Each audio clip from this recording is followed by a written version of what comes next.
Hi friends, welcome to our channel. నేనైతే ఇప్పుడు sandwich ఎలా తయారు చేయాలో మీకు ఈ వీడియోలో చూపిస్తున్నాను. నేను కూడా ఇదే ఫస్ట్ టైం చేయడం. ఎలా వస్తుందా ఏంటా అని చేసి చూశాను, కానీ బాగానే వచ్చింది. మీరు కూడా ట్రై చేసి కామెంట్ రూపంలో తెలియజేస్తారనుకుంటున్నాను. ఇప్పుడైతే మనం ఈ వీడియోలోకి వెళ్తున్నాం.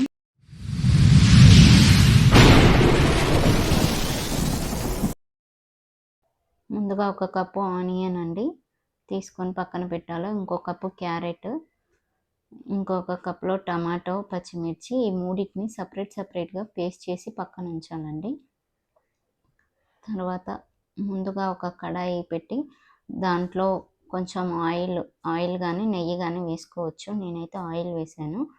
తర్వాత ఒక బ్రెడ్ స్లైస్ని తీసుకొని ఒక సైడు ఎర్రగా కాలిన తర్వాత మరోవైపు కూడా టర్న్ చేసుకొని ఇంకో సైడ్ కూడా ఎర్రగా కాల్చుకున్న తర్వాత దాన్ని సపరేట్ పక్కన పెట్టేసి అదే కడాయిలో ఒక 1 కప్పు ఆయిల్ని వేసుకొని కొంచెం సిమ్లో పెట్టుకొని ఎర్రగా కాగేంత వరకు ఉంచి దాంట్లోకి మనం పేస్ట్ చేసుకున్నాం కదా ఆనియన్స్ పేస్ట్ని వేయాలి. ముందుగా దాన్ని కొంచెం ఎర్రగా వేగేంత వరకు, అంటే పచ్చివాసన పోయి బ్రౌన్ కలర్ వచ్చేంత వరకు వేయించుకోవాలి. తర్వాత కొంచెం పక్కన ఉంచాలి. చూడండి, బ్రౌన్ కలర్ అయింది కదా.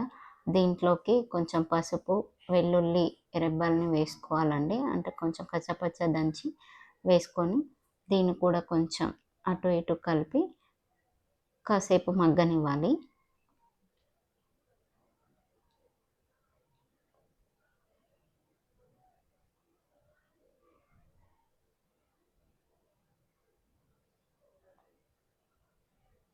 తర్వాత మగ్గిన తర్వాత క్యారెట్ తురుము ఉంది కదా, దాన్ని కూడా దీంట్లో వేసేసి కొంచెం మంచిగా మగ్గేంత వరకు కలిపి సిమ్లో పెట్టి ఉంచాలి. ఇప్పుడు ఇది అంత త్వరగా ఉడకదు కదా అండి క్యారెట్, అందుకోసమని నేను దీంట్లో సాల్ట్ అనేది యాడ్ చేస్తున్నాను.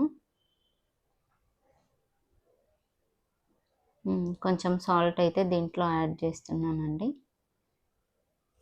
తర్వాత కలిపేసి సిమ్లోనే వేగనివ్వాలండి. పెద్ద మంట పెడితే ఇది తొందరగా మాడిపోతుంది. అందుకోసమని సిమ్లోనే పెట్టాలి, మంట మాత్రం పెద్దగా పెట్టొద్దు. తర్వాత కొంచెం మగ్గిన తర్వాత దీంట్లో టమాటా పేస్ట్ వేసాను. అది మగ్గేటప్పుడే కొంచెం కారం, కొంచెం గరం మసాలా, కొంచెం జీరా పౌడర్ వేసి కొంచెం సేపు మగ్గనివ్వాలండి. టమాటా గుజ్జు కూడా కొంచెం పచ్చి వాసన ఉంటుంది కదా, అందుకోసమని ఆ 3 కలిపి కొంచెం మంచిగా మనం మెత్తగా కర్రీ ఎలా చేస్తామో అలా అయ్యేంత వరకు మంచిగా కలిపేసి, అది గుజ్జులాగా అయింది కదా, కొంచెం వాటర్ యాడ్ చేశానండి.